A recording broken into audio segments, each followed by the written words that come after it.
abang-abang, kekanda-kekanda in Parliament, Datuk Paduka Ibrahim Ali and Saudara Yang Berhormat Khalid bin Samad.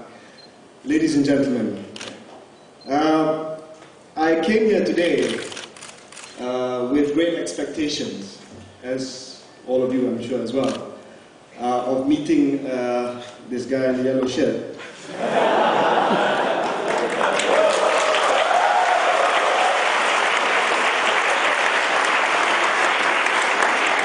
But I realized in all the anticipation and expectations, both of us were blindsided by the other guy in the batik shirt. So let me begin by saying that it's an honor to be here again today, third year running, and I don't want this to descend into a smackdown or into a mud wrestling match, because it's not pretty. But I think we should stick to the issue and the ideas. And I think both of them have presented what are their views on the topic, however misguided they may be. But these are their views. And I agree with some, and I disagree with others. But let me just sketch it out, and then we'll thrash it out during the question and answer session. The question really is, should the politics of ideology trump the politics of race in Malaysia going forward? Basically, should principles and ideas win over narrow communal considerations? The short answer to that is, of course, yes. Yes, because moving forward, the politics of ideas, the politics of ideology, where you stand on issues, should almost always trump any narrow parochial interest, not just ethnicity. The subject spoke of ethnicity, as in race, but it should also speak about the politics of religion, which YB Khalid represents. His party represents, Parti Islam Malaysia, Islamic Party of Malaysia.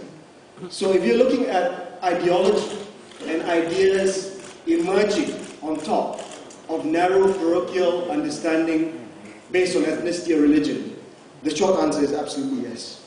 But, and this is a very big but, as much as we want to move this country forward with ideas, with ideology, regardless of the color of our skin, regardless of the faith that we profess, regardless of our ethnic backgrounds, we have to understand what the majority of the people, how they feel.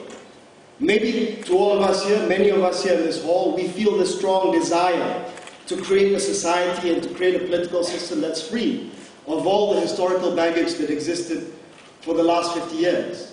But if you really ask the ordinary Malaysian out there, the common Malaysian out there not just in Kuala Lumpur, not just in the square mile of Bangsa, Damansara Heights, and maybe downtown KL, but really out there, in my constituency of Rembau, in the constituency of the Honourable Ibrahim Ali in Pasir Mas, even in the constituency of Yang Berhormat Khalid Samad in Shah Alam, what do they really think about ethnicity, about the real crux of the issue? Whether policies should be designed in a manner to benefit certain ethnic groups, whether affirmative action, the so-called NEP policies, should be retained so that it helps the Putras and the Malays. Let me give you an example. Merdeka Center ran a poll about 2 months ago about ethnicity and politics, just to figure out how much Malays, Bumiputras and non-Bumiputras, all citizens of Malaysia, feel about ethnicity and how ethnicity guides public policy in this country. 59% of Bumiputras said that the community, the Malay community, the Bumiputra community should continue to receive special rights.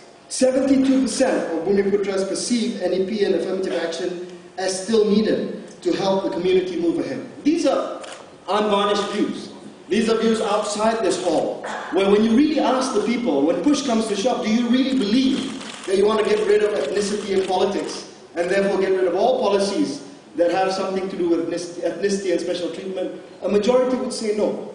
And likewise, when you ask the same question to non-Malays and non-Bumiputras, it would be the converse. In a sense that a majority of them would say, no, we don't need these things anymore. I had an interesting debate in Twitter 2 nights ago, when people took me to task, when I argued for the continuation of discounts given to Bumiputras for property purchases.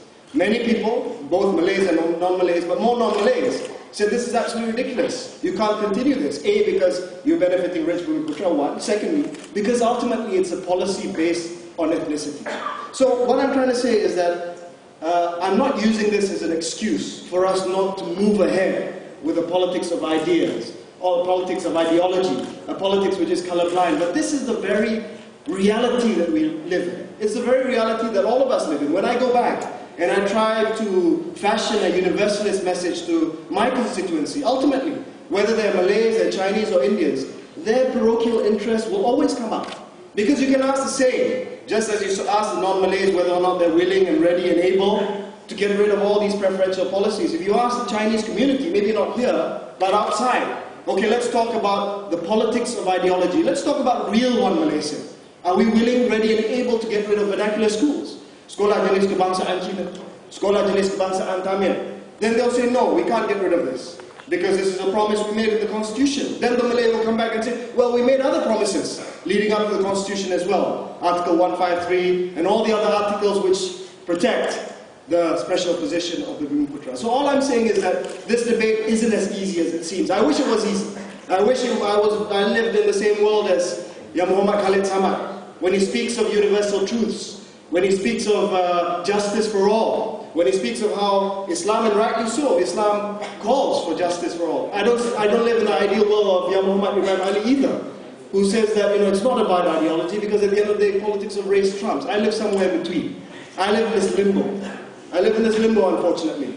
And it's not a good place to be, because I'd rather be extreme right-wing like him, or I'd rather be wishy-washy liberal like the other guy. Because it's so easy. It's so easy. You take an extreme position, you take an absolute position, and it's easy. But I live in the realms of reality. I live in the realms of what politics is like today.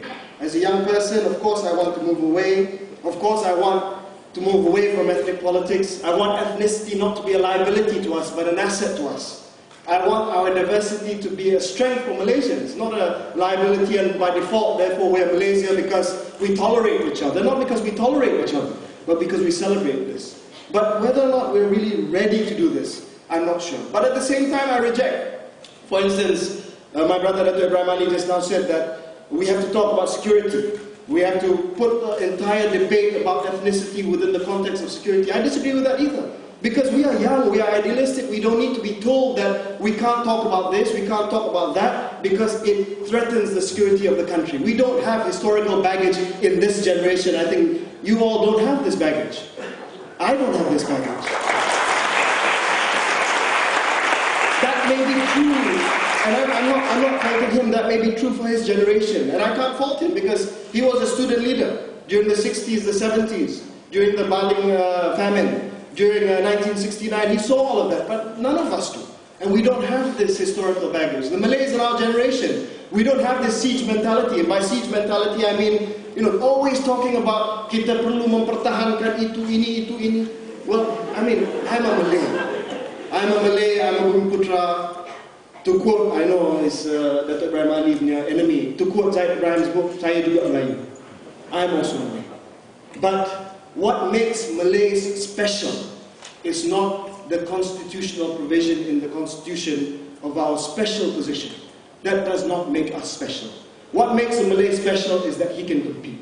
What makes a Malay special is that he can achieve excellence in education, in business, without crutches on his own. That's what makes the Bumiputra community special.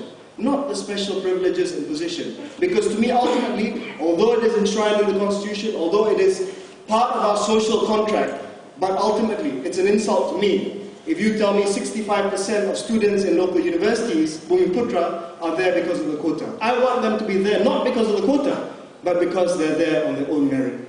And then we will emerge from this siege mentality. Similarly, non-Malays, and I'm going to wrap up right now, non-Malays must empathize as well.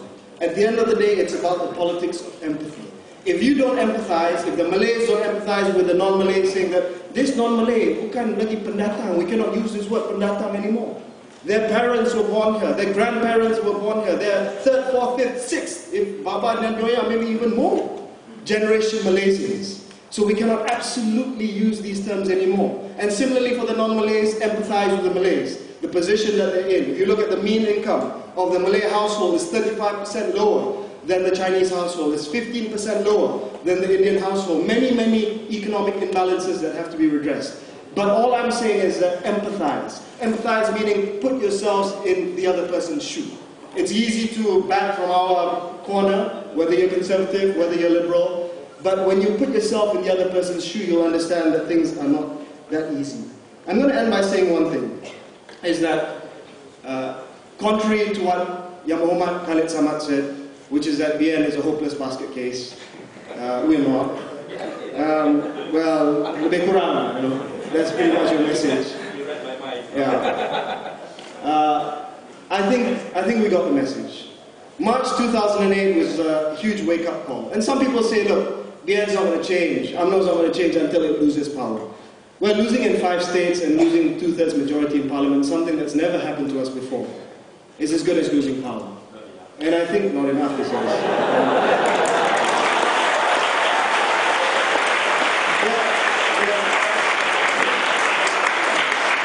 They're clearly very sympathetic to you, but I would say that it's enough. For me, it's enough.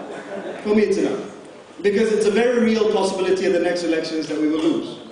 We will lose if we don't change our ways. I think the Prime Minister's come in, he's introduced One Malaysia, he's introduced a new economic model, he said to us in UMNO, which is why I've put my political life on the line, by being more inclusive. If you would look at previous UMNO youth leaders, none would ever come up and say that the politics of ideology should trump the politics of race, or we should get rid of the siege mentality. But we're doing this because we're trying to tell you that we're trying to change.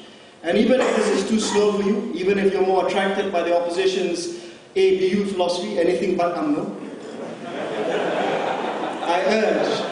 I urge you to at least have an open mind. Because I can tell you for real that we have nothing to do with Perkasa, one.